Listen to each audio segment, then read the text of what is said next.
실제로 신약에 우리들에게 성취된 약속들이에요. 왜냐하면 불가능한 중에 생명을 얻게 된다고 하는 것은 모든 인류는 하나님 앞에서 생명을 얻기에 불가능했다는 거죠. 그죠? 죄와 허물로 죽었던 우리들이 하나님의 영원한 생명을 얻기에는 우리 스스로는 불가능한 거죠. 절대 가능하지 않아요. 그죠? 근데 그 가능하지 않은 그것을 하나님의 약속, 내가 하겠다. 내가 너에게 줄게. 안 됩니다. 저는 이제 끝났어요. 이렇게 생각하는 아브라함의 생각과 달리, 환경과 달리 하나님은 약속에 의해서 성취하시는 하나님이시다. 예, 그거죠. 그래서 우리가 하나님께 나아갈 수 있는 그 관계 회복은 하나님의 일반적 계약에 의한, 일방적 언약에 의한 하나님의 성취에 있었다는 거예요. 그래서 아브라함을 선택하셔서 그에게 언약을 맺으시네. 언약을 맺으신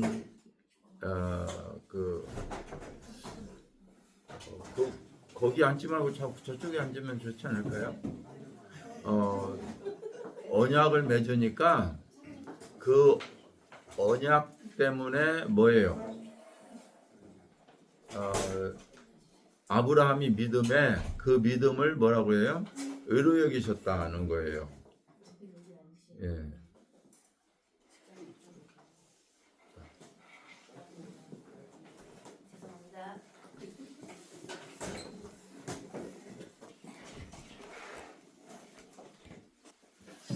언약을 믿으니까 그 믿음을 의로 여기셨어요. 동일하게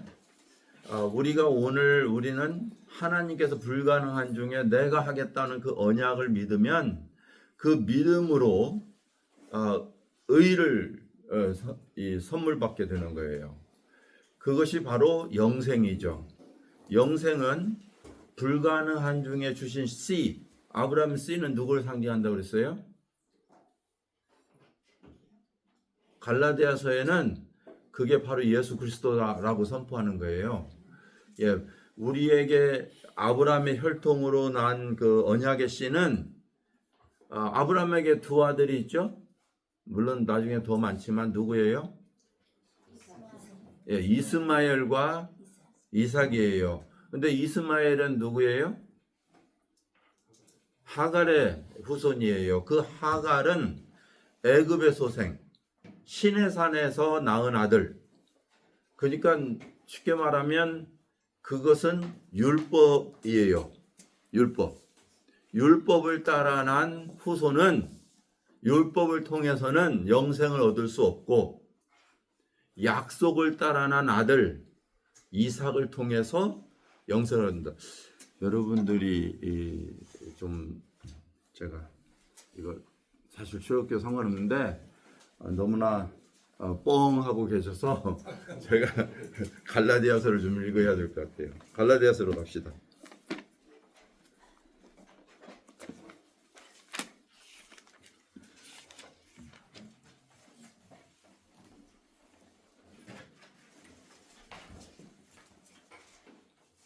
자, 갈라디아서 3장 보겠습니다.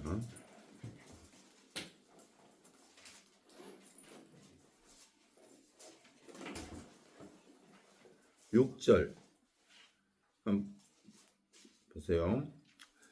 아브라함이 하나님을 믿음에 그것을 그에게 뭐라고요? 의로 정하셨다 하였습니다. 그렇죠? 그러니까 율법으로는 의로 여김을 받지 못하고 믿음으로 된다는 걸 설명하면서 10절에 보면 무릇 행위에 속한 자는 저주 아래 있다. 그러니까 행위로는 하나님 앞에 의롭다 함을 얻을 수 없다. 누구든지 율법책에 기록된 대로 모든 일을 항상 행하는 자만이 의롭게 될 수 있어요. 율법은 우리가 행위로 하나님 앞에 서려고 그러면 모든 일을 항상 행해야 돼요. 예, 갈라디아서 신약성경 304 하면 자, 그런데 3장 15절 보겠어요.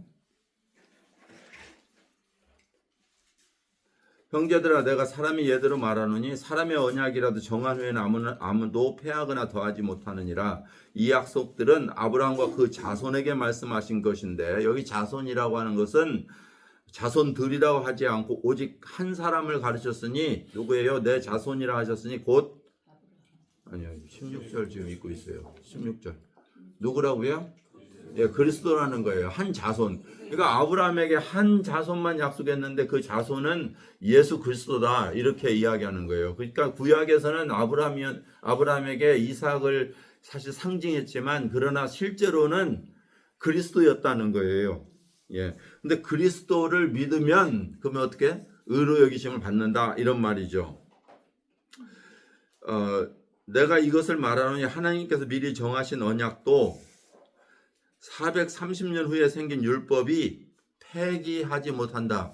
자, 율법은 이삭을 약속으로 받은 이후에 몇 년 후에? 430년 후에 받았단 말이에요. 그러니까 430년 후에 받은 율법 이전에 이미 믿음으로 의롭다 함을 얻은 하나님의 약속의 법이 있는데 무엇이 먼저냐? 무엇이 먼저냐? 약속으로 받는 의가 먼저다. 그러면 율법으로 받는 의는 사실은 의미가 없는 거죠. 그죠? 근데 왜 굳이 율법을 쫓아서 의롭게 되려고 하느냐 이 말이에요, 지금. 이해되세요? 자, 그러면 그 다음에 보면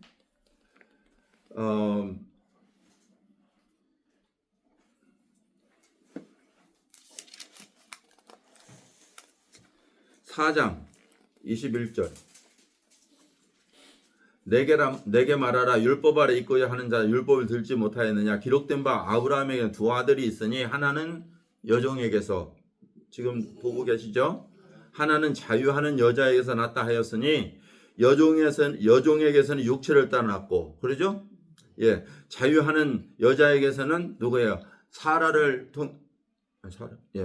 통해서는 뭐예요? 약속으로 말미암았느니라. 그렇죠? 이것은 비유니 이게 비유라니까요. 뭐냐면 이 여자는 두 언약이라. 하나는 시내산으로부터 종으로 낳은 자니 곧 하갈이라. 시내산에서 뭐가 왔다고요? 율법이 왔다니까요. 율법을 받았어요. 이 하갈은 아라비아에 있는 시내산으로 해서 지금까지 시내산으로서 지금 있는 예루살렘과 같은 곳이니 그가 자녀들과 더불어 종노릇 하는 것이다. 그죠? 율법은 종노릇 시키는 거예요. 오직 위에 있는 참 예루살렘은 자유자니 곧 우리의 어머니 사라시다 이런 말이에요. 그래서 형제들아 26절 너희는 이삭과 같이 뭐예요? 약속의 자녀라. 율법의 자녀가 아니란 말이에요. 하갈은 종의 자녀고 율법을 따라 난 자녀다. 그런데 너희들은 약속의 자손인 바로 그리스도. 예? 이거 비유란 말이에요. 그리스도에게서 난 자녀니 너희는 율법에 있지 않고 어디? 언약에 있는 약속의 자녀다. 이해되세요? 네. 이것이 바로 이 아브라함을 통한 하나님께서 훗날 계획하신 하나님의 백성의 이야기예요. 이것이. 그런데 그 자손들을 첫 번째 선택한 게 어디냐면 바로 출애굽 사건이란 말이에요. 출애굽 사건을 통해서 지금 하나님은 아브라함의 육신적 혈통을 하나님의 자녀로 삼으셔서 이제 구속의 계획의 시작이 된 거예요. 이건 완성이 아니에요. 단계란 말이에요. 과정이에요. 그러니까 출애굽 지금 공부하고 있는 출애굽기는 예수 그리스도를 이 땅에 오시게 하기 위한 구속적 역사의 그림자요 예표인 거예요. 이해되시죠? 그러니까 이 그림자와 상징적인 것을 우리가 배우고 있어요. 그런데 그 상징과 그림자가 어디에서 성취돼요? 누구에게서? 그리스도에게서. 그래서 그리스도 안에서 이 모든 것이 완성되는 거예요. 예수 그리스도를 이해할 때만이 출애굽기를 진정으로 이해하게 된다니까요. 과거의 구약 성경의 이스라엘 백성도 이해할 수 있었어요, 없었어요? 없었던 거예요. 그러니까 계속 반복해서 실수하는 거죠. 넘어지는 거죠. 예. 그래서 오늘 출애굽기는 무엇을 배경으로 하냐면 관계성의 회복에서 이 근거로 한다 그거예요. 관계성의 회복. 하나님은 인간을 창조주이시지만 관계라고 하는 것은 릴레이션십은 서로 어떻게 연결되느냐를 이야기하고 있죠. 그죠? 인간은 하나님께서 지으신 존재예요. 그러니까 창조주와 피조물, 이건 관계죠. 창조주와 피조물은 관계예요. 그런데 하나님께서 창조주와 피조물의 관계를 왜 만드셨느냐? 다음 주에요. 교제하기 위해서 만드셨다. 교제하기 위해서. 그러면 이 교제를 위한 장막의 고함 맞을 거예요. 교제를 위한 관계로 인간을 만드셨는데 이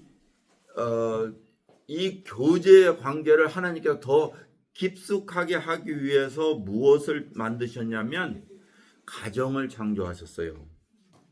이 가정은 인간 관계 속에서 가장 깊숙한 관계예요. 자, 이게 굉장히 비밀이에요. 하나님께서 인간에게 허락하신 유일한 그 관계성, 그 조직이라고, 관계성은 뭐냐면 가정이에요. 인간을 만드시고 아담에게 첫 번째 주신 게 아내거든요. 그렇죠? 이 아내와 남편이 만나서 한 유기체, 한 몸이 될 것이다 이렇게 이야기하세요. 이게 관계예요. 관계. 그런데 범죄한 이후에는 관계가 깨지죠. 서로 원망하는 관계로 돼버려요. 보세요. 하나님이 만들어주신 저 여자 때문에 이러잖아요. 예.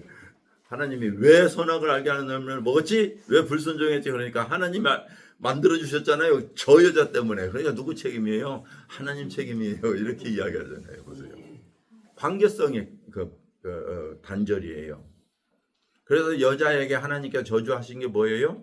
너는 평생 남편을 사모할 것이고, 그렇게 번역되어 있지만 남편의 위치를 사모할 것이고 이 말이에요. 그러니까 여자는 지속적으로 남자 위에 있고 싶어 해요. 나이 먹어가면 남자 위에 있잖아요. 그래가지고 곰국 끓이면 남자는 불안해야 된다. 그렇게 이야기들을 해요. 그러니까 늦게 온다고 뭐라고 하지 마시라니까.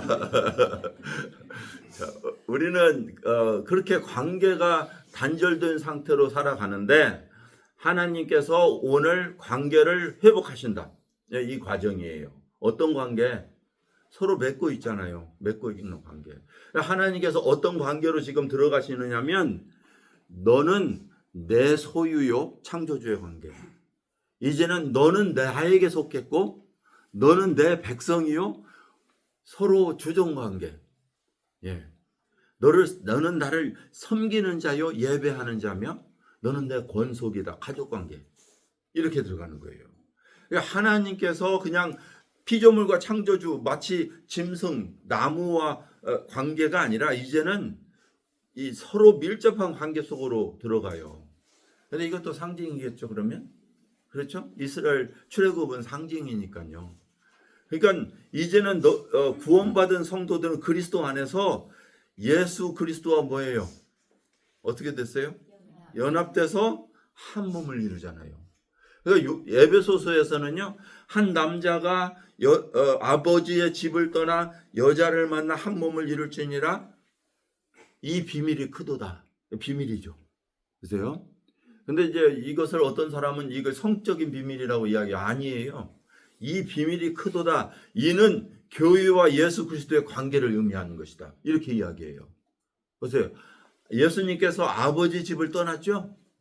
그래서 그 남자가 신부인 누구? 교회와 만나서 연합해요. 이게 한 몸을 이루는 거예요. 이 비밀이 크도다. 이게 하나님의 비밀이었어요. 이 부부라고 하는 가족을 주신 이유는 예수 그리스도와 이 우리 믿는 자들의 연합을 상기시켜 기억하도록 하나님께서 계획하신 거예요. 얼마나 이 가족이 아름다운 거예요. 이 한 몸 되는 관계예요. 한 몸 되는 관계. 이것이 예수 그리스도 하나님의 임재, 하나님 본체셨던 성자와 범죄해서 버려졌던 인간이 하나 되는 거예요. 하나. 그래서 이 한 몸으로 이제는 아버지를 하나님을 예수님만 아버지라고 불렀잖아요. 성부 아버지, 아버지, 내 아버지, 내 아버지. 그런데 감히 인간이 어떻게 내 아버지라고 부를 수 있어요? 예, 찬송 예배 끝나면 내 아버지 부르잖아요.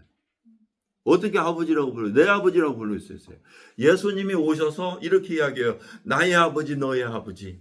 나의 하나님, 너의 하나님에게로 내가 올라간다. 마리아에게 한 소리예요. 예.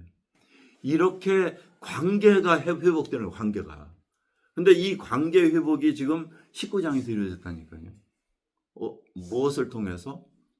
유월절을 통해서, 피를 통해서, 예, 하나님의 능력으로, 은혜로 관계를 회복하셨어요. 이것이 우리에게 이해되어져야 되는 거예요. 예수 그리스도의 보혈로 관계성이 회복되는 거예요. 예수 그리스도와 함께 하나 되어져서 이제는 내가 하나님의 택하신 족속이요, 가족이요, 하나님의 거룩한 나라요, 왕 같은 제사장이요, 하나님을 섬기는 자로 우리가 부르심을 받았다는 사실이에요. 이제 베드로 전서 지난주에 읽었죠? 예, 그 내용이 바로 이 19장이죠. 그렇다고 한다면 관계라고 하는 것은요, 맺어지는 거예요. 맺어지는 거. 자, 이 관계가 맺어지려면 서로 합해야 돼요. 서로 어그리가 돼야 된단 말이에요. 그렇잖아요? 그래서 아버지께서 우리를 양자 삼기 위해서 행하신 그 일, 그것을 통해 너는 내 아들이다 라고 하면 예, 그렇습니다 라는 수긍이 필요하죠. 그게 바로 영접이에요. 영접이에요. 그래서 영접하는 자, 곧 그 이름을 믿는 자에게는 어때요?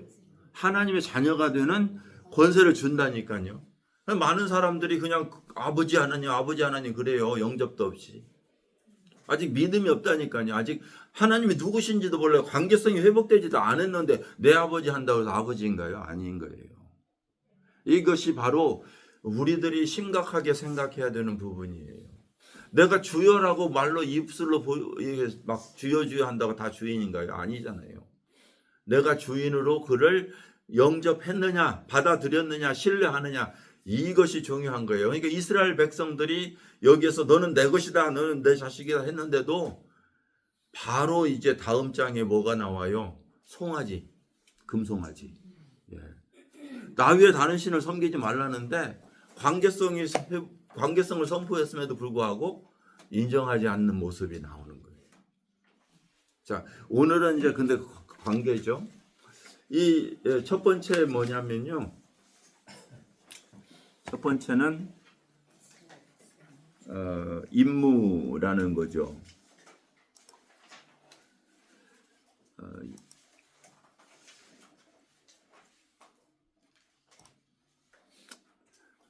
25장을 우리가 중심으로 해서 오늘 성경 공부가 되는데요. 첫 번째는 임무고요. 두 번째는 하나님이 그들에게 임재하셨다. 세 번째는 갖추었다, 구비하셨다, 이 부분인데요. 내용 자체는 아주 간단하죠, 그죠? 하나님께서 예물을 가져와라 그랬어요. 무슨 예물이에요? 하나님께 드려지는 예물인데 실제로는 이 예물이 무엇을 위해서 필요해요? 예, 성막을 짓기 위해서, 하나님이 전 거하시는 집을 짓기 위해서 이것을 필요로 했는데, 우리가 기억하실지 모르겠지만 애굽 사람들이 그 10가지 재앙으로 아주 그냥 곤욕을 치렀어요. 그죠?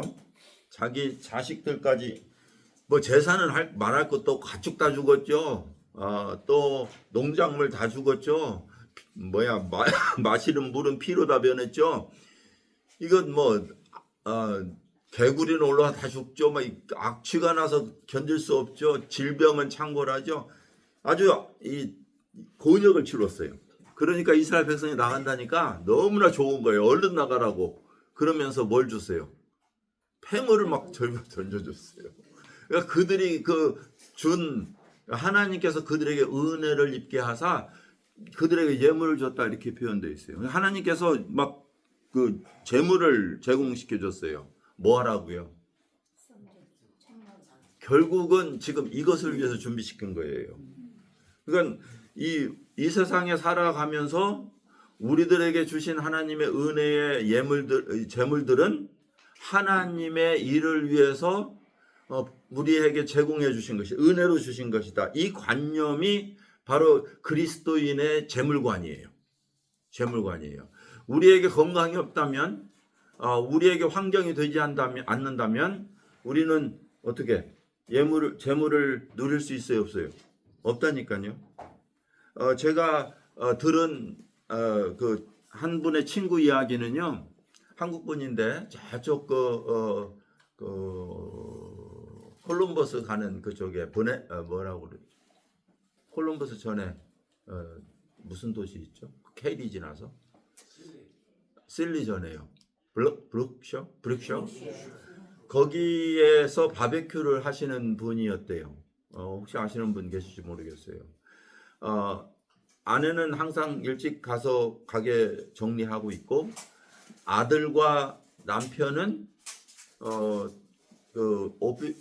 레스토랑 디포에 가서 쇼핑을 하고 식자재를 사서 가는 거예요. 근데 늦게 열으니까 이제 열었을 때 기다렸다 사가지고 가다가 추럭값, 대형 추럭값 받쳐가지고 돌아가셨어요. 아들은 근데 아들인가 남편인가 둘 중 하나는 죽고 하나는 병원에서 식물인간이 돼 있는데, 그 아내가 안 오니까 이제 나중에 가게 못 열고 그날, 근데 경찰한테 연락 와서 사고 당했다. 그날부터 식물인간 된 그 가족을 보살펴야 될 거 아니겠어요? 가게 열 수 있어요, 없어요? 못 열잖아요. 그러니까 가족 잃었죠? 그 다음부터 가게 못 열죠? 그 인생이 한순간에 완전히 재물이 오고 상관이 없어요. 완전히 무너진 거예요. 제가 왜 그분 알지도 못하는 분의 예를 드느냐면, 그것이 우리의 삶 속에 일어난다면 저와 여러분들은 한순간에 완전히 바뀌어요. 우리의 삶이. 우리의 건강도, 우리의 재물도, 우리의 시간도 전부 다 산산조각 날 수 있는 거예요. 이것이 바로 하나님이 우리를 그래도 지켜주고 있다, 이 관점이 없으면 우리는 내가 잘나서 내 능력으로 내가 한다고 생각을 하는 거예요. 그런데 이 이스라엘 백성들은 지금 어때요? 자기 광야에 나와서 농사도 못 지어 아무것도 못 한다니까요. 하나님이 먹여주시고 재워주시고 입혀주지 않는다면 그들은 전혀 아무것도 할 수 없는 떠돌이 생활을 해요. 이것이 바로 너희의 삶이라는 사실을 우리 보고 인식하라는 거예요. 네. 내가 너희를 공급하신다. 이걸 인식하고 살아라. 이것이 바로 광야에서 공급하심이에요. 지난주 우리 공급하심 배웠잖아요. 그죠? 지지난주에. 그런데 하나님께서 그들에게 재물을 주셨는데 왜? 섬기라고 주신 거예요. 하나님의 필요를 위해서 주신 거예요. 자, 그런데 이 섬김이 뭐라고 이야기하냐면요, 그럴지라도 자원하는 마음으로 기쁨으로 드려라, 그거예요. 그래서 예물은요, 딱 두 가지의 자세예요. 하나는 자원하는 마음과 기쁜 마음, 이게 두 가지의 자세예요. 많은 사람들은 헌금하는 것을 의무라고 생각해요. 의무라고 생각해요. 근데 그 의무라고 생각하시면 짐이 돼요. 짐이 돼요. 근데 드리는 것을요, 내가 원하는 대로, 그 성경에는 너희들이 작정한 대로 그렇게 돼 있어요. 마음속에 작정한 대로 기쁜 마음으로 드려야 된다는 거예요. 왜 드려요? 하나님이 주신 것이니까 그걸 시인하는 거예요. 첫 것을 드린 것은 하나님께 속한 것인 것을 시인하는 거고요. 또 추수감사를 드린 것은 하나님께서 공급하심을 감사하는 거예요. 이것이 이스라엘 절기 속에서 볼 수 있는 거거든요. 그런데 예수님 당시에 바리새인들은 10분의 1을 드렸어요. 왜 10분의 1 드렸어요? 이게 율법적이었어요. 정해진 것이었어요. 물론 11조는 율법 이전에 나왔어요. 율법에도 11조를 강조하진 않아요. 어디에서 나왔느냐? 아브라함이 소돔과 고모라가 멸망했을 때 그 대적들을 롯이 거기 조카가 사로잡혀 갔거든요. 그래서 그들을 가서 전쟁에 가서 그 대적들을 멸하고 돌아오는 길에 멜기세덱이라고 하는 제사장을 만나요. 그 제사장에게 소득의 10분의 1을 드려요. 이 10분의 1은 무엇을 의미하냐면 하나님께서 나를 승리케 하셨으므로 내가 그것을 드립니다 하는 하나의 상징적 의미예요. 자, 그 10분의 1이 하나님을 시인하는 마음의 동기에서 부여된 거예요. 야곱도 하나님께 10분의 1을 드렸어요. 자, 그렇다고 한다면 저와 여러분들은 이 11조라고 하는 것이 율법이 아니에요. 그 이전에 있었어요. 다만 신약 성경에는 11조를 강조하고 있지 않아요. 어디에도 11조를 드려라는 말이 없어요.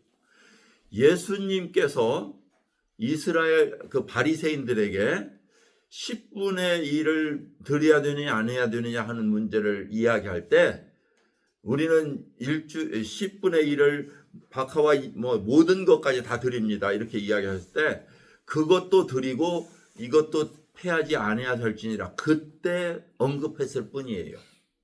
자, 그렇다고 한다면 11조 내야 됩니까 안 내야 됩니까? 그걸 지금 이야기하라는 건 아니에요. 바울 사도가 헌금에 대해서 이야기한 것은 딱 이거예요. 너희의 작정한 바 마음에 자원한 대로 기쁨으로 드려라. 그러나 너희의 모든 소유가 하나님 것이다. 그걸 인정해야 돼요. 그걸 인정해야 돼요.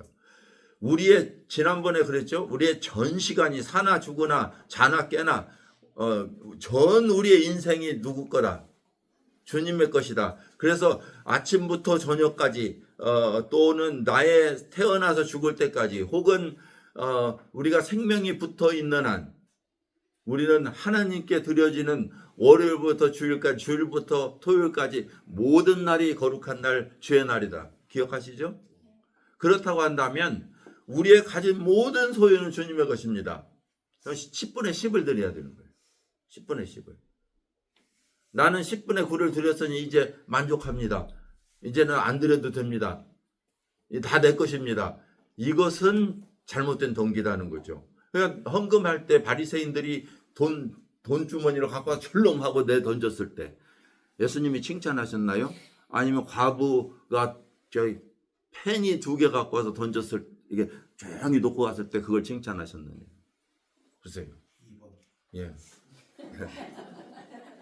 그는 전 재산을 드렸다. 자기 소유의 전 재산을 드렸다. 우리가 에르튜드 우리의 삶의 자세 어떠한 마음으로 드렸느냐 이것을 하나님이 보신다는 거예요. 예. 자, 여기까지만 합시다. 그죠? 그래서 여기에 이스라엘 백성들이 드릴 때 기쁜 마음으로 내게 내는 자를 받아라. 이렇게 이야기하는 거예요. 거기에 따른 예물의 종류는 쭉 나왔는데 그게 성막에 필요한 것들이에요. 금은 놋, 털, 가죽, 조각목, 향품. 오늘날 그것 가지고 오면은 교회에서 뭐라고 하겠죠. 여기다가 막 집에서 쓰던 나무 쪼가리 막 갖다. 그런데 그 당시에 그 성막으로 필요했던 부분이에요. 자, 그래서 고린도후서 8장 1절에서 9절을 이제 제가 오늘 제가 못 찾아봐요. 그런데 여러분들이 공부하시면서 아마 찾아보셨을 거라고 제가 믿습니다. 자, 믿고 여러분들 가져야 되는 그 성경적 헌금에 대한 것은 그리스도는 올바른 물질관을 가져야 된다. 제가 말씀드렸어요. 그리스도에게 속한 모든 것은 하나님으로서 온 것입니다. 맞죠? 예, 물질에 충성된 자는 모든 것에 충성된 자입니다. 억지가 아니라 자원함으로 드려야 됩니다. 물질뿐만 아니라 자신을 먼저 드려야 됩니다. 이게 굉장히 중요한 프린시플이에요. 우리 헌금은 하나님의 나라의 목적을 어떻게 연결되냐면 생각해 보세요. 그리고 우리의 헌금이 하나님에 대한 우리의 믿음을 반영하는 것이다. 이 책에서 이야기하는 겁니다. 그래서 이거 답달다 못 따랐다고 그랬죠. 근데 생각해 보실 필요가 있는 거죠. 두 번째, 하나님의 임재예요. 자, 이 하나님의 임재는요, 굉장히 중요한 그 프린시플이 있어요. 하나님을 집에다 가둬놓을 수 있어요, 없어요? 이게 많은 사람들은 건물 안에 하나님을 가둬놓아요. 예배당에다가 하나님을 가둬놓고 일주일에 한 번씩 하나님 보러 온단 말이에요. 맞습니까? 그런 개념이에요. 이 이스라엘 백성들이 이방 신들을 섬기면서 그들의 신이 거하는 집이 있었어요. 그걸 신전이라고 불러요. 그러니까 그 신전 안에 이 자기의 신을 모셔놓고 와서 제사 드리고 예물 드리고 예배하는 거예요. 그러니까 이스라엘 백성들도 그 개념으로 생각해요. 하나님이 그곳에 계시다. 하나님이 그곳에 계시다. 그러니까 예루살렘 성전에 목숨 거는 거예요. 그곳에 계시니까. 자, 이 개념을 하나님이 오해한 거죠. 왜냐하면 하나님께서는 자기의 거할 성막을 지으라고 하시면서 뭐라고 이야기하시니 보세요. 모세에게 내가 그들 중에 거할 성소를 그들이 나를 위해서 짓되, 보세요. 같이 읽을까요? 무릇 내가 내게 보이는 모양대로 성막을 짓고 기구들이 그 모양에 따라 지을 것이니라, 이렇게 이야기했어요. 이 하나님의 임재, 하나님이 내려오셔서 거하시는 그 장소를 다른 그 너희 백성들 진중에 두되 그것을 어디에 있는 모양대로, 하늘에 있는 성소의 모양대로 이 땅에 지으라고 한 거예요. 그래서 히브리서 9장에는 이것은 그림자와 모형이다, 이렇게 이야기하고 있어요. 모세를 하나님께서 신의 산으로 부르셔서 하늘에 있는 그 우리 속죄하는 성소를 보여주셨어요. 보여주시면서 그곳에 있는 모양과 식양대로 이 땅에 지으라는 거예요. 그러면 진정한 제사를 드리는 성소는 이 땅에 있어요? 하늘에 있어요? 하늘에 있단 말이에요, 지금. 근데 이 땅에 이스라엘 백성들이 지은 것은 뭐라는 거예요? 그림자라는 거예요. 상징적이라는 거예요. 그러면 참 것은 위에 있어요. 그러면 그리고 난 뒤에 제사장도 주시고 예물도 주세요.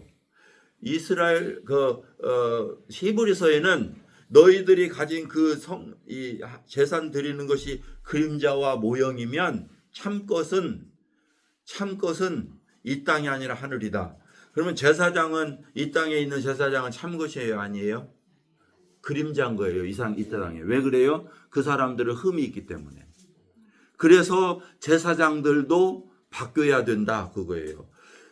아론의 반차를 쫓아서 난 제사장은 참 제사장이 아니고 멜기세덱의 반차를 따라서 난 예수 그리스도가 참 제사장이다. 그분은 죄 없는 분이시고 죄가 없으시죠. 유대 그 제사장들은 죄가 있다. 그러니까 예수님은 참 제사장으로 참 성소에 들어가실 거예요. 어디에 있는? 하늘에 있는 참 성소에 들어갈 거예요. 그런데 그러면 제물 뭐였죠? 무슨 제물이었죠? 소와 양, 그죠? 짐승 제물이요. 그 제물은 완전한 제물이 아니에요? 그것도 그림자라는 거예요. 그 제물도 바뀌어야 돼요. 그 상징적인 제물도 참 것으로 바뀌어야 돼요. 참 것은 뭐예요? 예수 그리스도의 피라니까요. 그래서 참 제물인 예수 그리스도의 피를 가지고 참 제사장이 예수님이 참 성소인 하늘에 오르셔서 우리를 위해서 제사를 드리시는 거예요. 히브리서에서 그렇게 이야기합니다. 자, 이 땅에 있는 건 온전하지 못하지만 하늘에 있는 온전하신 성소에 가면 그 제사는 너희의 영원한 제사를 드릴 것이다. 그리고 영원토록 온전케 하실 것이다. 그렇기 때문에 그것을 근거로 너희의 제사가 온전히 이루어진 것이다. 그것이 바로 이 제사인 거예요. 이스라엘 백성들에게 하나님이 거하시기 위해서 성소를 지으라고 그랬는데요. 이 성소는 어디에 있었느냐면 이스라엘 백성들이 진을 친 한 중앙에 있었어요. 앞에는 네 지파가 있었고요. 뒤에도 네 지파가 있었어요. 세 지파가 있고 세 지파가 있었고요. 좌우 동서에도 세 지파가 있었어요. 동서남북에 세 지파씩 진을 쳤고 가운데 레위인들이 거했어요. 근데 그 레위인들은 성막을 중심으로 해서 거했어요. 그러니까 우리가 거하는 이 장막집에 한 중심에는 누가 있어야 된다? 하나님의 임재가 있어야 된다는 거예요. 하나님의 임재는 그 성막 위에 구름으로 임재하셨어요. 구름으로. 그 구름 기둥이 있는 한, 그리고 구름이 쫙 편재해 있는 한은 하나님의 임재가 있기 때문에 그들은 그 아래에서 보호받는 거예요. 그리고 이제 구름 기둥이 쭉 떠오르잖아요. 그러면 장막을 걷어요. 그리고 그 진대로 그대로 떠나요. 그대로 떠나요. 그리고 이 레위인들은 장막을 걷어서 진행하는 거예요. 이렇게 행군을 했어요. 이 행군이 40년이에요. 40년. 여러분 인생에 40년 동안 내 중심에 장막 두고 하나님의 임재를 두고 내 동서남북이 함께 진행하는 거예요. 우리의 교회가 그런 거예요. 우리 교회가 각 부서대로 동서남북으로 흩어져서 가지만 중심에는 하나님의 임재가 있어야 된다. 이거예요. 하나님의 거하심 이거예요. 이 성소가 이 땅에 내려와 하나님의 임재가 임마누엘이 내려온 것은 바로 이 성소예요. 성막. 그런데 이 성막이 누구를 상징한다고요? 예수 그리스도를 상징한다니까요. 그래서 제가 이 성막에 대한 언제 시간이 될지는 모르지만 좀 그 과정 왜 예수 그리스도인가를 설명을 하면 참 좋을 것 같은데요. 이 성막은 온전히 예수 그리스도의 모형이에요. 모든 것이. 자, 여기 가고요. 그래서 이 하나님이 거하시기 위해서 이 성막을 지으라 하셨는데 출애굽 사건은 하나님이 자기 백성을 함께 하기 위해서 하셨고요. 그것의 구체적 실행이 성막이에요. 그런데 사실은 하나님이 우리와 함께 하시다. 하나님 백성과 함께 하시다 하는 그 이름 자체가 뭐냐면 임마누엘. 기억하시죠? 임마누엘 하나님이 우리와 함께 하시다. 그런데 실제로 하나님이 우리와 함께 하셨어요. 누구예요? 예수님이시라니까요. 예수님을 너희가 마리아에게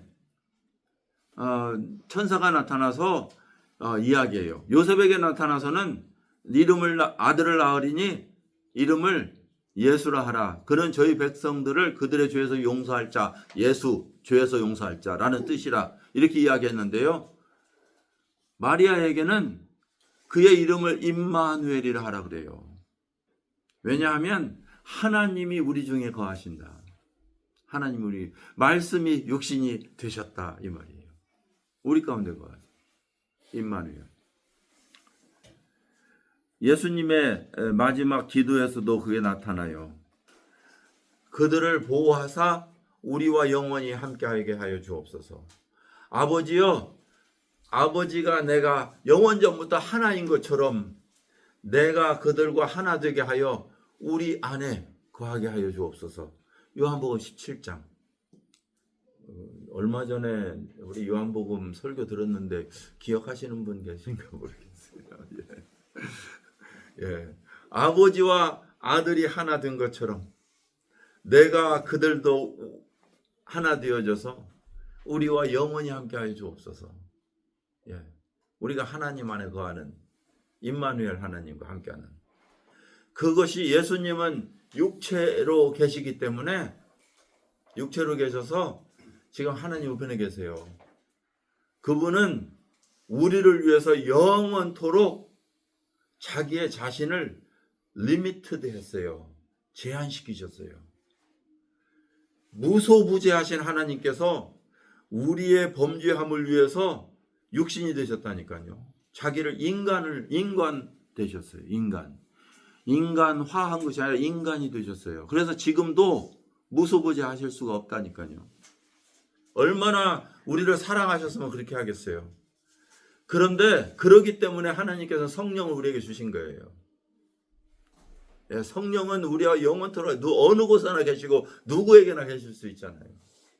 그러니까 예수 그리스도는 성령과 함께 하셔서 우리 안에 계시는 거예요. 얼마나 놀라운 은혜예요. 그 비밀이 크잖아요. 그래서 에베소서는 그것이 비밀이라고 이야기해요. 하나님의 비밀. 자, 보겠습니다. 그런데 이제 계시록에 보면요, 하나님의 영원한 장막이 내려와요. 그 하나님의 영원한 장막이 뭐냐면 바로 새 하늘과 새 땅이 될 것이에요. 이게 성막이에요. 하나님의 성막. 하늘에 있는 모형과 그림자이시고요. 예. 하나님의 임재는 하나님의 장막이 모세에게 보여주신 식양이 하늘에 있는 모형과 그림자다 이렇게 이야기했어요. 그죠? 자, 히브리서 8장 5절부터 시작해서 9장에 나오는 제사장과 제물의 참 것에 대한 이야기가 나와요. 광야 시대에는 성막으로 했지만요, 정착 생활, 이스라엘 땅에 들어온 후에는 예루살렘 성전을 지어요. 솔로몬이. 그죠? 근데 사실 다윗이 짓고 싶었어요. 이방 민족들은 다 하나님이 어디에요? 번듯한 집에 있는데 내 하나님은 깜깜 어둠 속에 거하시는 거예요.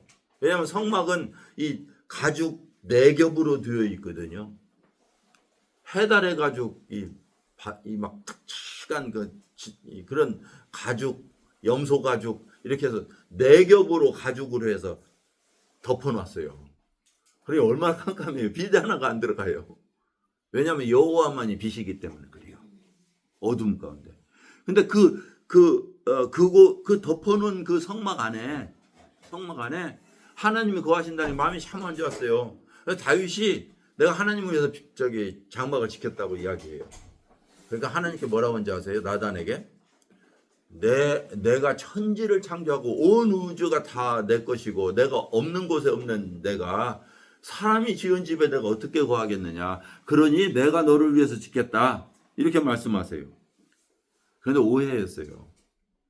자기 아들이 지으라는 건 줄 알았어요. 그래서 자기의 모든 것을 다 준비해 놓고 아들에게 줬어요. 그래서 솔로몬이 지게 돼요. 솔로몬은 하나님은 그 마음을 기뻐하신 거예요.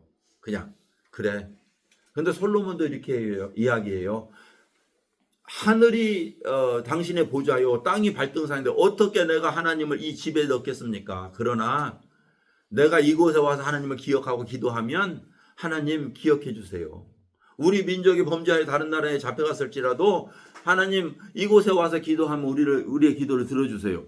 그래서 하나님을 가둬놓을 수 없다는 것을 솔로몬도 이해한 거예요. 그것을 스데반이 이야기해요. 사도행전 7장 8장에 보면 나와요. 솔로몬의 이야기를 거기에서 이야기하고 있어요. 성전에는 인간의 지은 전에는 하나님이 거할 수 없다는 사실이에요. 시간 다 됐네요. 그런데 이것은 다 상징과 예표예요. 상징과 예표. 자, 여기서 알아야 될 게 이거예요. 예수님께서 그 아름답게 지었던 예루살렘 성전, 헤롯이 46년 동안 지은 성전을 뭐라고 해요? 이것을 헐어라. 그러면 내가 사흘 만에 일으키겠다. 예. 육신으로 지은 것 성전 아니야. 진정한 성전은 내 육체야. 이렇게 말씀하세요. 예루살렘 성전을 헐었는데요, 사흘 만에 일으켰잖아요. 그리고 나서 무엇을 하신 줄 아세요? 우리를 성전 삼으셨어요. 보세요. 고린도 전서 3장.